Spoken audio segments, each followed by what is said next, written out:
Muy buenos días a todos de parte de la Asociación Colombiana de Neonatología Regional Suroccidente. Hoy nos volvemos a reunir en esta actividad académica donde vamos a tener la participación de una de nuestras nuevas especialistas en el área de la cardiología pediátrica y va a ser una reunión muy interesante.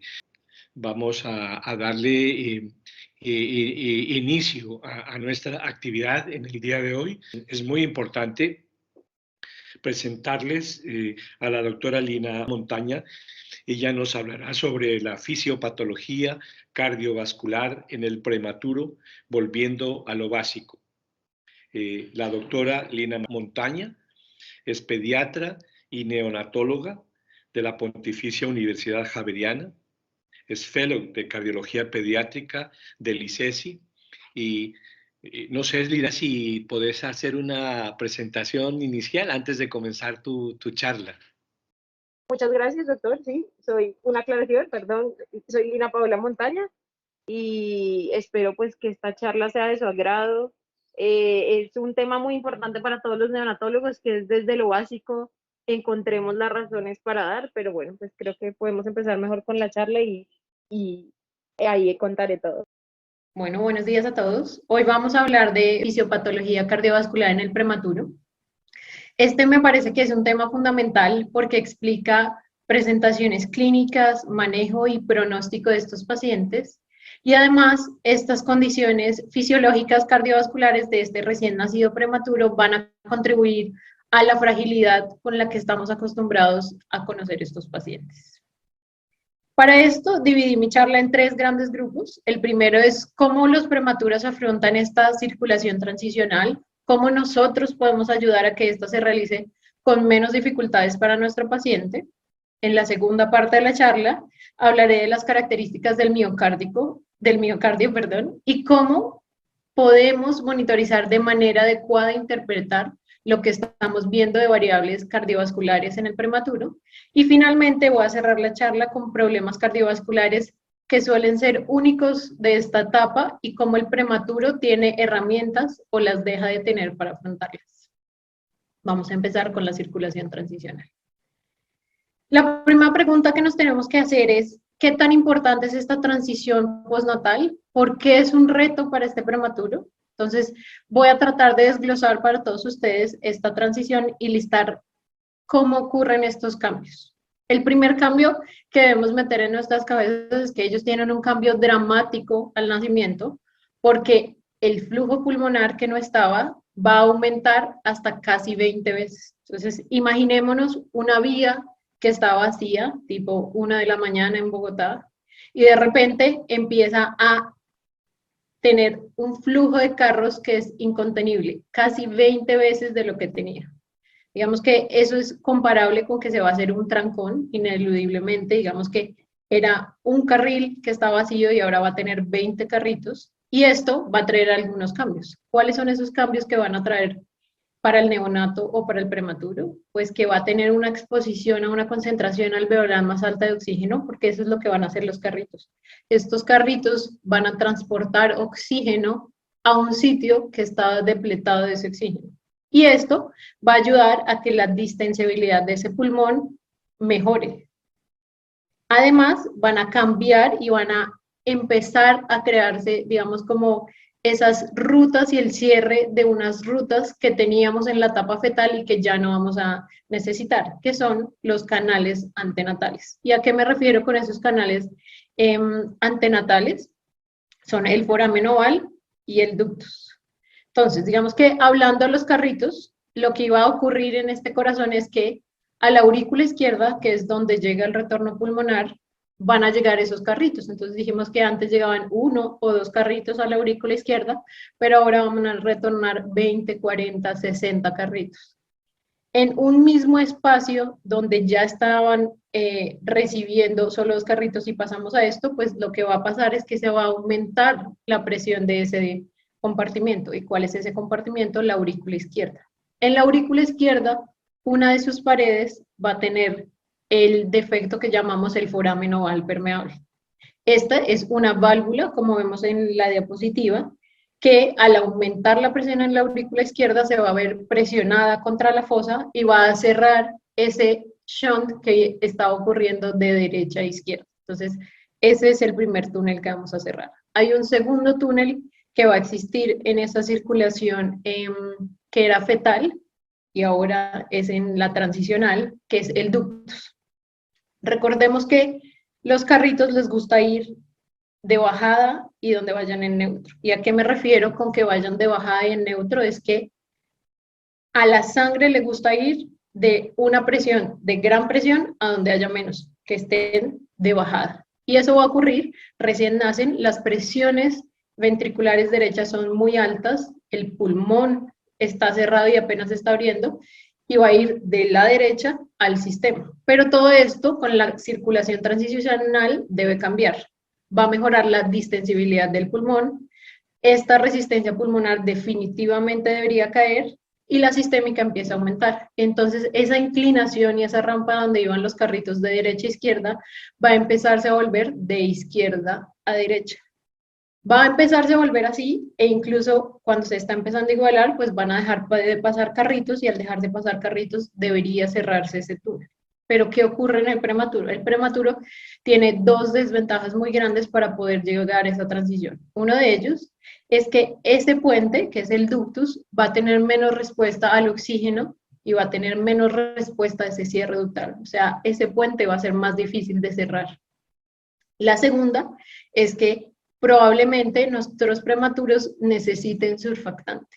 ¿Qué va a hacer el surfactante? Es ayudar en ese compliance o en la distensibilidad pulmonar y va a cambiar más rápido lo que requerimos esas diferencias entre los circuitos. O sea que va a propender que haya una pendiente hacia abajo del pulmón y que los carritos prefieran seguir pasando por ese túnel antes de cerrarse. El problema de los prematuros es que no solo las presiones están cambiando, no solo están esos túneles, es que el motor esencial de los carritos, que aquí al motor me refiero al corazón, va a tener algunos cambios. Uno de los cambios descritos en la literatura del corazón del prematuro es que el RCIU tiene unos cambios específicos histológicos. ¿Por qué el RCIU lo traigo a colación? Es porque, como sabemos, el RCIU puede ser bastante prevalente en los prematuros. Y los cambios descritos en ellos son 4 que listo aquí. La primera es una hipertrofia cardíaca que no esperamos ver en otros neonatos. Esta hipertrofia cardíaca les va a tener más rigidez muscular y que no sean tan complacientes. 2, al no ser tan complacientes, el rendimiento diastólico y esa relajación va a ser anormal. Asimismo, el llenado se va a ver alterado, sobre todo el llenado ventricular izquierdo, y en consecuencia la relajación vascular pues, se va a alterar. Esto puede llevar a dos cosas en el neonato. Uno es que el neonato definitivamente no lo tolere y lo lleve a una hipotensión, o que por el contrario lleve a una reactividad exagerada vascular y le dé hipertensión al neonato. Cualquiera de las dos vías van a ser deleterias para ese neonato y van a empeorar los resultados cardiovasculares de este. Hay otros factores que también ellos pueden estar expuestos, como es el pobre control glicémico de la mamá. ¿Y por qué esto va a ser un reto? Es porque este pobre control va a llevar a que ellos puedan tener una cardiomiopatía hipertrófica o malformaciones. Y lo otro es que este RCIU o la prematurez haya sido llevado por alteraciones placentarias que alteren la vasorreactividad circundante en el neonato. Entonces, digamos que aparte que vamos a tener los trancones que les expliqué, los desvíos que no queríamos usar, vamos a tener malos carros y con como muchas cargas de impuestos para poderse movilizar. De hecho, estos no son los únicos retos que va a tener el corazón.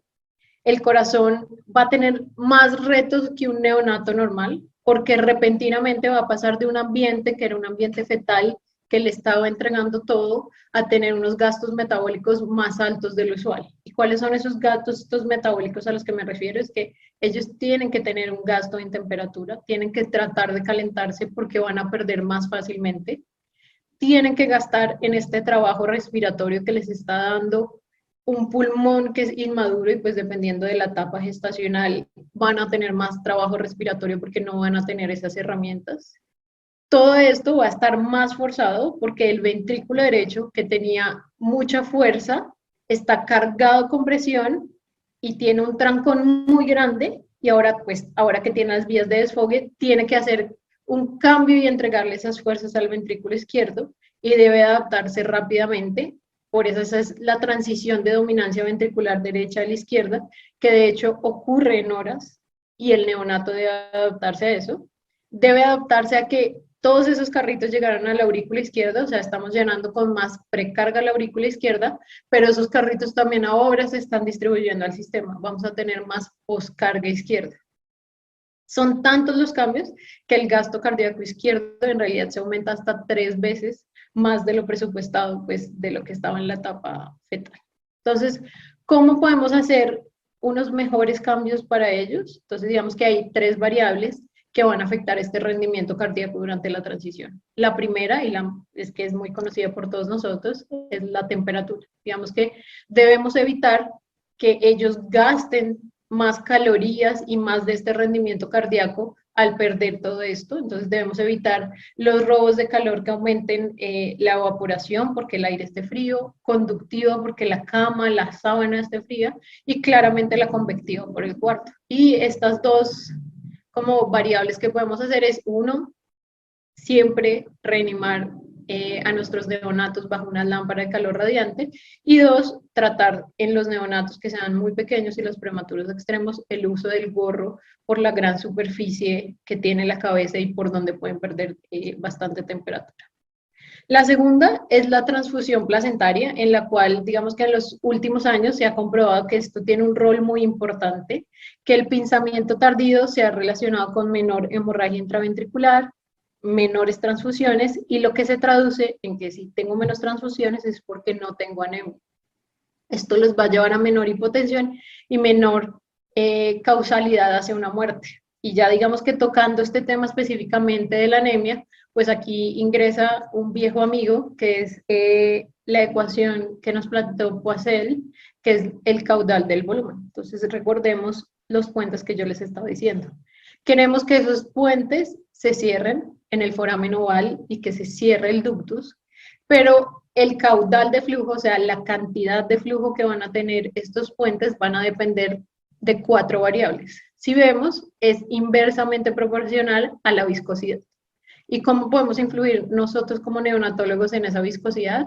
Pues en controlar la anemia, porque a mayor viscosidad vamos a tener menor flujo. ¿Y cómo logramos mayor viscosidad? Pues evitando esa anemia. Por eso el control de la anemia es muy importante y la mejor manera es evitar la transfusión por medio de una transfusión placentaria adecuada. Finalmente, hablando de la ventilación, que es el último objetivo de ustedes como reanimadores, y en lo que queremos hacer es aumentar esa capacidad residual funcional y no dejarla perder. Siempre debemos evitar las maniobras invasivas, digamos que nuestro objetivo no nos debe llevar a invadirlos, sino debemos mejorar ese flujo y la oxigenación por medio de un apoyo con presión positiva continua si el neonato así lo permite.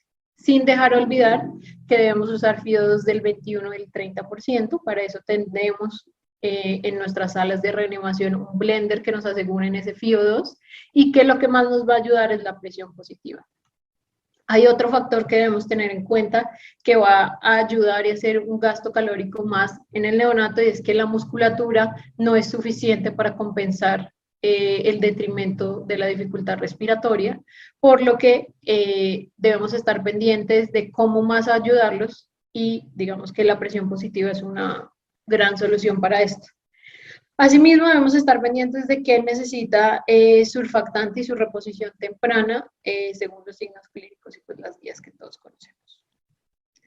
Ya, digamos que acabando con todo lo de los trancones, vamos a hacer un acercamiento ya hacia el motor que les estaba diciendo, que es cómo se impulsan estos carritos, y al motor voy a llamar en este momento es el miocardio.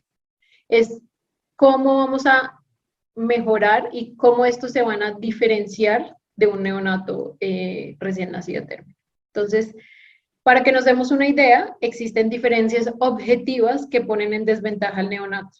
El miocito y el sarcómero son bastante inmaduros, y esto se puede ver bajo la histología cuando se compara el miocardio fetal, que tiene un tejido que no es contráctil en un 70%, mientras que para un adulto uno espera que sea un 40%. Además, los miocitos del ventrículo izquierdo van a estar alineados circunferencialmente en la pared media, pero en la pared del subepicardio y la subendocardio van a estar longitudinalmente. Esto va a tener como resultado que el miocardio sea mucho menos complaciente y que no ejerza el ejercicio que debe hacer adecuadamente. Asimismo, como les estaba nombrando, el sarcómero va a ser inmaduro. De hecho, el aparato contráctil va a estar desorganizado, las miofibrillas son muy irregulares, van a ser escasas en el interior de la célula, y esta, digamos, desorganización va a hacer que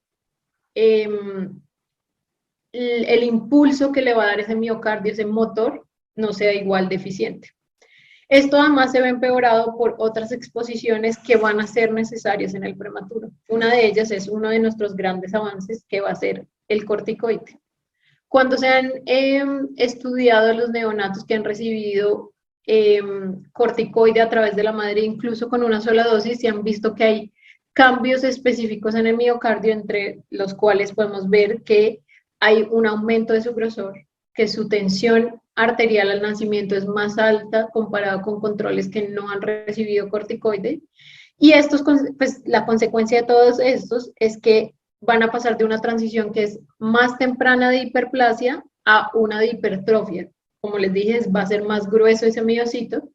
Lo que no sabemos es que ese cambio de menos miocitos y mayor hipertrofia, ¿qué le va a dar al prematuro? Solo sabemos que ese cambio sí se está dando. Además, estos miocitos aún no tenían que nacer, aún no tenían que tomar el comando, y tienen unas características que les siguen dando desventaja. Dentro de ellos es que no tienen túbulos transversos, que recordemos que es muy importante para el transporte del calcio. Son más pequeños en tamaño, tienen mayor tasa de superficie respecto al volumen que necesitan, por lo que esto va a hacer que ellos sean más dependientes de flujo de calcio transarcomeral para contraerse y para relajarse. De hecho, son dependientes del intercambiador de sodio y calcio para obtener ese calcio y poderse contraer de la mejor manera que lo logren. ¿Y qué es importante de todo esto y por qué la fisiología básica influye sobre nuestros tratamientos? Es porque en el corazón maduro, el control graduado del calcio se va a relacionar con la actividad tipo L. Esto va a permitir una liberación desde el retículo sarcoplásmico de este calcio y va a permitir una contracción controlada de este miocardio. Pero en los prematuros, que como les dijimos es inmaduro, el control se va a relacionar con estos canales de sodio y calcio. Entonces aquí empiezan los interrogantes y empiezan los nuevos experimentos sobre el tratamiento adecuado para ayudar a esos miocitos, y una de esas soluciones es poder estimular mediante un estímulo beta-adrenérgico estos canales, y una de esas respuestas podría ser el isoproterenol. Digamos que no lo estamos usando, son solo experimentos animales, pero tiene todo el sentido fisiológico que probablemente ellos no respondan bien a otros vasoactivos porque no sea el modo adecuado de ayudarlos. Finalmente, hay tres premisas finales que afectan el plan como de organización de todo esto, y la idea es entenderlas para evitar que hagamos cosas deleterias para el neonatos. Una de ellas es que la contractibilidad definitivamente falla con taquicardia extrema. El gasto cardíaco del neonato, que es en general dependiente de la frecuencia cardíaca, si esta frecuencia cardíaca sobrepasa un umbral, no va a permitir un adecuado llenado diastólico, y asimismo no va a permitir que las coronarias se llenen de manera adecuada, y va a afectar más esos miocardio que ya, a pesar de inmaduro y desorganizado, pues ahora le va a llegar una baja perfusión. Entonces digamos que tenemos que tener mucho cuidado con esa taquicardia extrema. También ese miocardio, como es inmaduro, no va a resistir unos cambios en la poscarga, por lo que tenemos que tener mucho cuidado con esos vasopresores que afecten al miocardio y que el miocardio no alcance a pelear contra ellos y se empeore. Y finalmente, pues viendo cómo el miocito está alterado en el momento del nacimiento del prematuro, pues pareciera que la ley del Frank Starling no es tan aplicable. Entonces, digamos que acá les puse estos ojitos porque son cambios que son muy importantes para nuestra especialidad y del por qué los neonatólogos no pueden aplicar todo tan fácil y debemos volver a leer esa fisiología y volver a lo básico para entender y tratar a los neonatos de la mejor manera. Ya una vez resumidas estas variables, pues podemos pasar a la valoración y la monitoría de estas variables, y de aquí uno de los temas interesantes, pues como de esta charla, es la medición de la tensión arterial. Digamos que esto pareciera que fuera un signo vital más, pero en las últimas décadas esta se ha vuelto una determinación de estabilidad hemodinámica de los prematuros, a pesar de que la misma tiene como unos defectos, y es que tiene incertidumbre alrededor de ella. Hay muchos mitos y cosas que se han asumido como verdaderas y han creado dogmas que no tienen validación científica.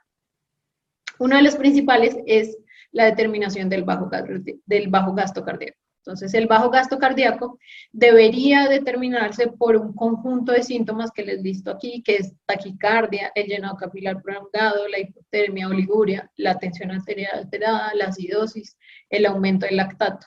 Pero en los últimos años, la tensión arterial por sí sola se ha visto como un subrogado del gasto cardíaco. ¿Y por qué se asumió todo esto? Esto se asumió porque se vio que había una proporcionalidad entre la hipotensión y el bajo gasto cardíaco. De hecho, todo esto pues como que se acentuó cuando en 1992 la Asociación Británica de Pediatría llamó la atención sobre su uso con una regla que pues para ellos les pareció una generalización más fácil, que era que la tensión arterial media mínima que debía tener un neonato era equivalente a las semanas de edad gestacional de las que había nacido. Digamos que esto fue una sugerencia y algo que parecía relacionarse, pero ahora esta aseveración hace muchos daños porque se volvió un dogma, a pesar de que hay bastantes estudios sobre los niveles normativos para el percentil 5. Digamos que uno podría aseverar que no todas las unidades los utilizamos, sino que es más fácil aprenderse la regla. Entonces este es como el primer llamado, como que deberíamos cambiar nuestra práctica y pasarnos a esos percentiles 5 y tenerlos en tablas, más que asumir este dogma. Digamos que esta afirmación que ellos crearon tiene muchos problemas. La principal es que la tensión arterial es solo uno de los signos que ya les conté bajo gasto cardíaco, que el índice por edad gestacional no está validado. Digamos que no hay ningún estudio que diga, uy, definitivamente, si este neonato tiene 34 semanas y su tensión arterial media está en 33 y tomamos unos gases, vemos que el lactato está aumentando, vemos que el hígado se está afectando, vemos que el riñón se está afectando. Entonces, no hay esos índices de perfusión que validen y aseguren que esa tensión arterial media de verdad sí es un bajo gasto cardíaco. Y además la tensión media tiene otro problema, es que cambios sistólicos o diastólicos aislados no se van a identificar correctamente con la tensión arterial media. Entonces, digamos que traje este esquema es para que puedan ver la complejidad que hay de fondo cuando hay contribuciones fisiológicas que pueden llevar a variaciones en esta presión arterial media-baja. Digamos que esto en realidad nos demuestra que es poco probable que una sola medición, como la tensión arterial media, nos refleje todo el sistema cardiovascular, y sí también nos puede ayudar, digamos, como a desviar en concentrarnos en encontrar la etiología. Digamos que este es un cuadro que me parece muy importante en la charla, porque distribuye en 3 grandes grupos, pues como que ilustra al neonatólogo de cuáles pueden ser las etiologías de ese bajo gasto cardíaco. Las pone y las divide en 3, de esas 6 las divide en 3, que es que haya una alteración en la precarga, que haya una alteración en la contractibilidad o que la poscarga es la que se ve afectada.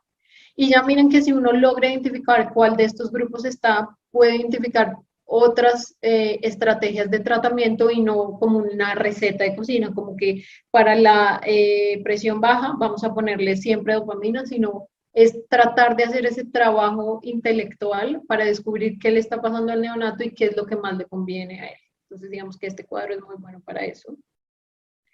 Existe otro punto importante que es acerca de este dogma, que son los estudios que no han podido demostrar, como vemos acá, cómo el gasto cardíaco no se relaciona muy bien con la tensión arterial media. Digamos que uno esperaría que tuvieran una relación lineal, que a medida que la tensión arterial media baja, el gasto cardíaco baja, pero cuando han hecho experimentos, digamos que este es un experimento pequeño con solo 46 neonatos, vieron que la dispersión era muy grande, probablemente la muestra es muy pequeña de neonatos, pero definitivamente cuando han tratado de reproducir esto, es muy difícil ver eso. Incluso pensando en su práctica, traten de echar para atrás y ver, díganme si no han visto aquellos neonatos que uno los ve choqueados, pero mantienen su tensión arterial, o al revés, neonatos que ustedes los ven con un gasto urinario perfecto, con una perfusión muy buena, con un lactato normal, pero en una hipotensión numérica que nos llama la atención. Entonces, digamos que aquí este experimento refleja esa como angustia que puede presentar el clínico por esa discordancia entre la tensión arterial y lo que está presentando el paciente. Digamos que este dogma no es que como que se lo hayan inventado y que pues la sociedad británica haya dicho de la nada, sino que en realidad hay bases contundentes con bastante fuerza, digamos, epidemiológica. El problema es que cuando tratan de reproducirlas no se dan. Una de ellas es que, como conocemos, hay una curva de regulación cerebral dentro de la cual, digamos, esta puede presentar un quiebre y ya no regularse adecuadamente después de una tensión arterial media. El problema es tratar de suponer cuál es esa tensión arterial media donde se pierde esa regulación cerebral y les da más exposición a los neonatos de tener hemorragia intraventricular o leucoencefalomalacia. Entonces, digamos que hay unos estudios, que es el que traigo aquí a la izquierda, en el cual se compararon el NIRS, que es la espectroscopía cercana al infrarrojo, que ahora muchas de las unidades pues contamos con ellas para ver cómo los desencadenantes, y pareciera relacionarse que debajo de 30 milímetros de mercurio ya cae esa relación y por eso está ahí interrogada en el estudio, pero cuando estudios han tratado de volver a reproducir esas cosas a gran escala, esta misma no se reproduce. Entonces digamos que esta es el primer, como, la primera piedra en que ellos dicen como, oigan, parece que sí hay una desregulación cerebral que no puede bajar tanto la tensión y tenemos que tener cuidado. Y el segundo es que habían relacionado en un gran cuerpo de evidencia las lesiones neurológicas con la hipotensión. Pero cuando ya empiezan a corregir por RCIU, por daños pulmonares, por cardiopatías congénitas, cuando corrigen todo eso de nuevo y vuelven a correr los estudios, se dan cuenta que más que ser causa y efecto, o sea, hipotensión, y por eso causó el daño neurológico, se dan cuenta que esto es un epifenómeno, que están ocurriendo al tiempo, pero no que uno sea la causa del otro. Entonces, digamos que definitivamente las bases del dogma tenían algún sentido, pero cuando uno lo ve de una manera objetiva, sí tiene que tener con pinzas cómo interpretar la tensión arterial. Entonces, ¿qué otros medios tenemos como para medir el gasto cardíaco? Digamos que hay formas de tomarlos al lado del paciente, ahí en la cama del paciente, y de hecho hay datos normativos para el neonato. El gasto cardíaco del ventrículo izquierdo y del ventrículo derecho puede estar más o menos entre 170 a 320 mililitros kilo minuto, y más en el contexto temprano que tengan un shunt ductal. Este gasto cardíaco, sobre todo el del ventrículo izquierdo, es muy importante medirlo porque pues definitivamente va a reflejar el flujo que le va a llegar al sistema nervioso central, y por eso han tratado como de sacar mediciones al lado de la cama del paciente que nos ayuden a los clínicos a ver cómo está ese gasto cardíaco. Una de ellas es la medición del flujo de la vena cava superior, que se ha propuesto como el sistema de medición de flujo adecuado. Entonces, digamos que ellos se dieron cuenta que este flujo es válido para medir el gasto cardíaco, es porque ambos flujos van a ser una curva que es muy característica, y es que en las primeras 24 horas, con un nadir a las 8 o 12 horas, esta curva empieza a bajar, y esta curva se está relacionando con la elevación de la resistencia vascular sistémica. Entonces, digamos que la vena cava superior hace esa misma curva, y por eso pues lo empezaron como a validar. De hecho, les traigo este estudio que evidenció que los que tenían un cambio en ese flujo de la vena cava superior eran los que tenían más riesgo de hacer una hemorragia intracerebral. Entonces, digamos que el flujo en la vena cava superior es la medición de este flujo es un una buena medida para el clínico para evaluar cómo está el gasto cardíaco izquierdo. Entonces, digamos, para concluir esta parte que les traía es que, uno, tanto la tensión arterial como el flujo sistémico son determinantes importantes de la perfusión, pero nunca deben monitorizarse por aparte. De hecho, sus decisiones deben tener más herramientas para empezar el vasoactivo o maniobras de corrección, como se vea la perfusión sistémica, vea si usted necesita un ecocardiograma para tomar esas determinaciones, vea cómo está el NIR cerebral, cómo está el NIR somático, cómo ha cambiado la línea de base de la frecuencia cardíaca y la frecuencia respiratoria y cómo está su gasto urinario. No se quede con solo una, sino haga un mapa de un neonato completo, no solo la tensión arterial. Digamos que ya para finalizar la charla, aunque pues esta parte es un poquito más larguita, quería traer cuáles son estos problemas cardiovasculares que se presentan en esta etapa y les dan la fragilidad que mencioné al principio. Vamos a empezar por el ductus, que creo que es algo de manejo de todos los neonatólogos y pues de todos los pediatras que nos ayudan en nuestras unidades, y es que el ductus tiene problemas muy graves en el neonato, porque digamos que este puente, como lo dije al principio, lo que va a hacer es que los carros vayan y se acumulen a uno de los dos lados y no estén bien balanceados. Entonces, los carros van a empezarse a acumular mucho en el pulmón, van a hacer un trancón en el pulmón, o sea, lo van a encharcar, y al ir al pulmón van a dejar de ir al sistema, o sea que el sistema va a dejar de recibir ese oxígeno que ellos transportan y van a dejar algunos órganos en hipoperfusión. Ese es como el problema central del ductus, es que hace un desbalance muy grande. Entonces, en esto tenemos que ver es por qué la fisiología del cierre es importante y va a afectar todo esto. Lo primero es que el cierre se va a dar en dos etapas muy grandes. Uno es la funcional, que va a depender de esta acción humoral y bioquímica de la capa muscular, que necesitamos una hipoxia profunda que se dé en la capa profunda de la media, y esto va a ser un estímulo centinela para el cierre irreversible y ya finalmente empezar el cierre anatómico. Digamos que este cierre anatómico va a depender de unos cojines que deben crecer desde el segundo trimestre, que estos son como ladrillitos que nos van a ayudar a juntar esa pared y que van a determinar además el grosor de la zona vascular y van a determinar el grado de hipoxia y ese estímulo que les digo que es muy importante para que se cierre el cierre. Entonces, para que se cierre el ductus, perdón. Aquí vamos a necesitar que este músculo tenga una constricción circunferencial y longitudinal para que se compacte entre ellos, aumente el grosor y limite la suplencia de oxígeno. Esta hipoxia va a inducir que el factor de crecimiento endotelial esté ahí y haya una muerte celular en el ductus para que se cierre. Pero ¿qué pasa en los prematuros? Digamos que los prematuros y sobre todo los prematuros extremos o los menores de 1200 gramos van a tener ciertas diferencias que van a hacer que ese cierre ductal sea mucho más difícil. Ellos no tienen venas transmurales en la capa media, sino al contrario, estas se van a nutrir por difusión transluminar o las venas adventicias. Tienen menos tono intrínseco para tratar de que se comprima ese ductus y no tienen los pliegues, o sea, no tienen esos pliegues que les digo que son como los ladrillitos que van a disminuir el aspecto circunferencial de este ductus. Entonces, miren que tienen muchas desventajas para tratar de cerrar un puente muy grande para ellos. Las otras desventajas es que además de esto, como el ductus debería permanecer abierto en la etapa fetal, pues ellos están hechos para responder menos a ese oxígeno y son mucho más sensibles a prostaglandinas y al óxido nítrico.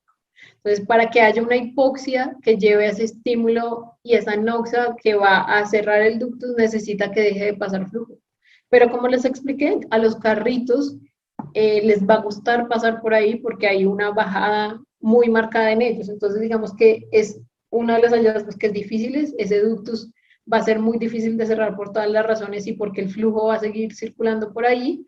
Incluso se ha descrito que cuando hay un estudio histológico del ductus, el ductus, aunque logre contraerse, no va a lograr una remodelación completa ni adecuada del mismo para ese cierre. Además de, digamos, como de posibles soluciones, pues estas se ven afectados por un aumento de los niveles de óxido nítrico sintetasa en estas venas murales, que después de los 15 días además alteran la respuesta ciclooxigenasa. ¿Y por qué la respuesta ciclooxigenasa aquí es importante? Pues porque los AINES se vuelven menos efectivos en ellos, y además, ya basado en esto, es que se han propuesto otros tratamientos para tratar de cerrar ese ductus. Dentro de ellos es que se han hecho experimentos en animales con inhibidor de la óxido nítrico sintetasa que pareciera que están funcionando. Por eso, una vez más, es importante conocer la fisiología para poder tratar de llevar un tratamiento correcto a los neonatos. Otro de los factores que están un poco fuera de nuestras manos y que pueden afectar la permanencia del ductus es la infección, que lo que tratamos es de evitarla y tratarla tempranamente a quien está indicado. Y la segunda es la exposición materna a AINES o a sulfato de magnesio.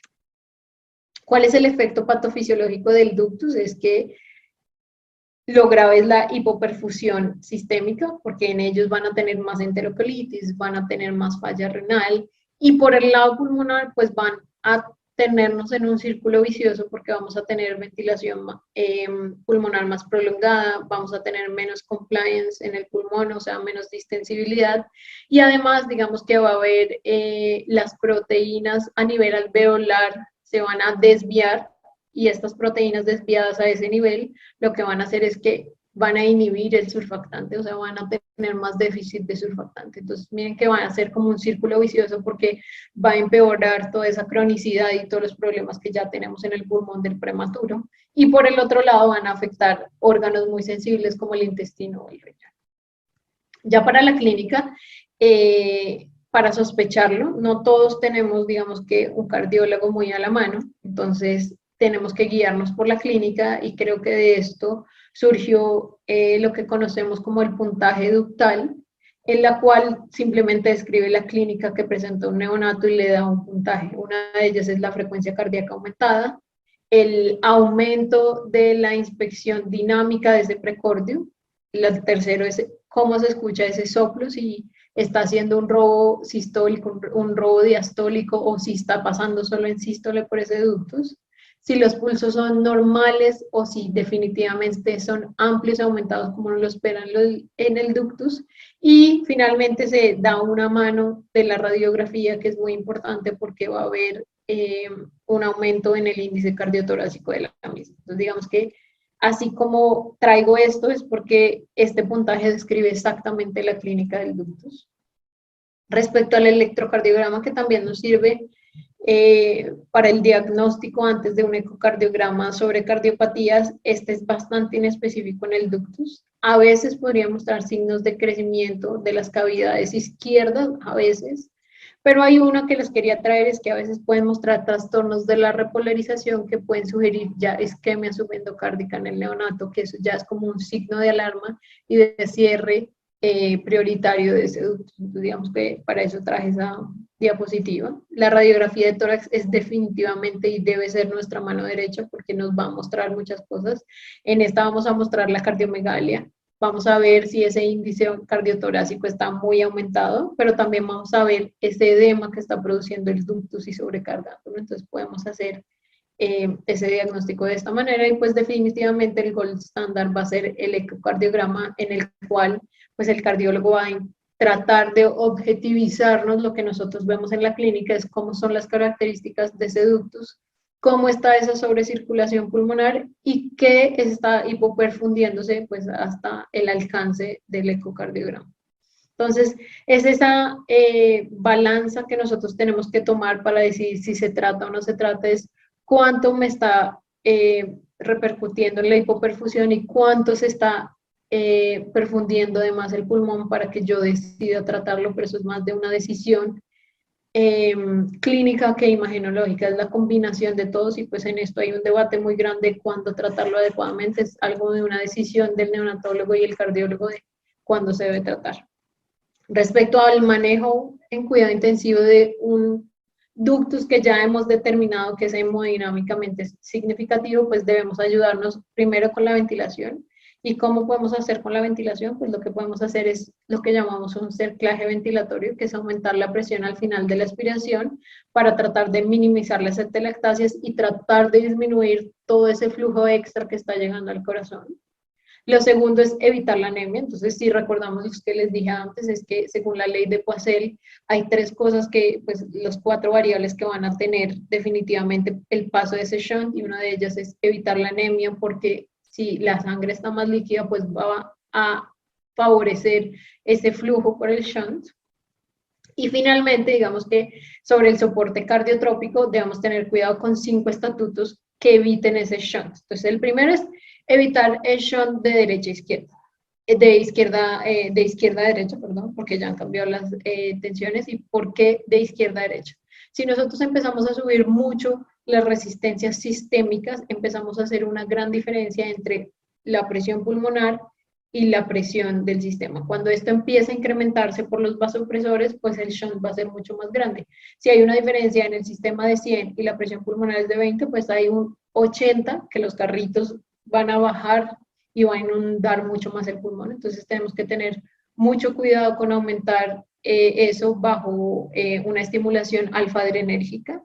Lo segundo es que para eso deberíamos preferir, digamos que si vamos a apoyar el corazón, deberíamos preferir la dobutamina y la milrinona, pero tenemos que tener cuidado con la milrinona porque así como ayuda a la circulación pulmonar, también va a crear hipotensión sistémica.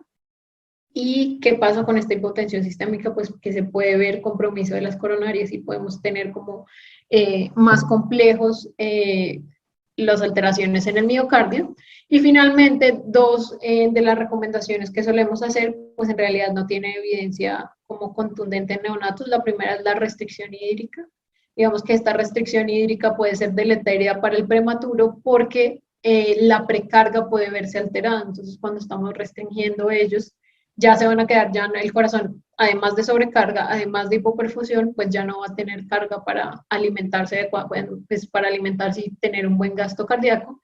Y finalmente, el uso de diuréticos debe limitarse solo a aquellos que definitivamente creemos que tienen edema pulmonar, porque sí tienen muchas cosas dañinas para el neonato. Entonces, digamos que la evidencia en estas dos no es muy fuerte, pero sí entendemos que ya cuando es falla cardíaca y cuando es edema sí deben ponerse y no lo deben dudar porque van a afectar mucho al neonato.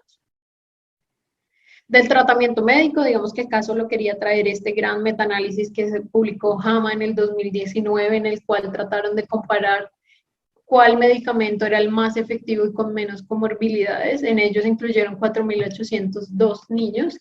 Digamos que acá solo traigo la conclusión para hacerlo un poco más rápido, y es que se dieron cuenta que la dosis oral alta de ibuprofeno era la mejor para cerrar comparada con dosis intravenosas del ibuprofeno, de la indometacina o con el placebo o no tratar. De hecho, no solo lo cerraron, sino que además disminuyeron la probabilidad de cursar con enterocolitis o hemorragia intraventricular. De aquí quise traerles como el apartado a que se refieren en altas dosis de ibuprofeno, y es 15 a 20 miligramos kilo, seguidas por 7.5 a 10 miligramos kilo, administrado cada 12 a 24 horas para un total de 3 dosis. Entonces, eso es simplemente como una guía y para que todos después leamos y analicemos según nuestra población. Recordar cuáles son las otras opciones, es que una vez ustedes hayan determinado el cierre y el cierre farmacológico haya fallado o tengan alguna contraindicación para ese cierre farmacológico, pues tengamos en cuenta que también tenemos un cierre endovascular que ya se puede en neonatos muy pequeños y de muy bajo peso, según la experiencia de cada uno de los centros, que se pueden hacer con coils, con Amplatzer o con más dispositivos endovasculares, o también incluso pues la cirugía, en la cual pues existen también varias técnicas, incluso existe la toracoscopia para una intervención menos invasiva. Hablando específicamente de hipotensión y de colapso circulatorio, pues digamos que su identificación puede ser más fácil según la hora de presentación que tenga el neonato, y se pueden dividir en diferentes causas, y para eso les traje esta tabla como para poder organizar en nuestra cabeza y tener una mejor comprensión de la etiología. Estas etiologías pues las dividí en 4, que es lo primero, la hipovolemia, es que puede estar causando que tengan menos precarga nuestros pacientes. La segunda es una disfunción miocárdica y son los eventos hipóxicos isquémicos o algo que haya aturdido a ese miocardio. La tercera es que la regulación vasomotora no esté ayudando al neonato. Y la cuarta es la supresión adrenal, que es la última que deberíamos pensar cuando nos estamos quedando sin herramientas.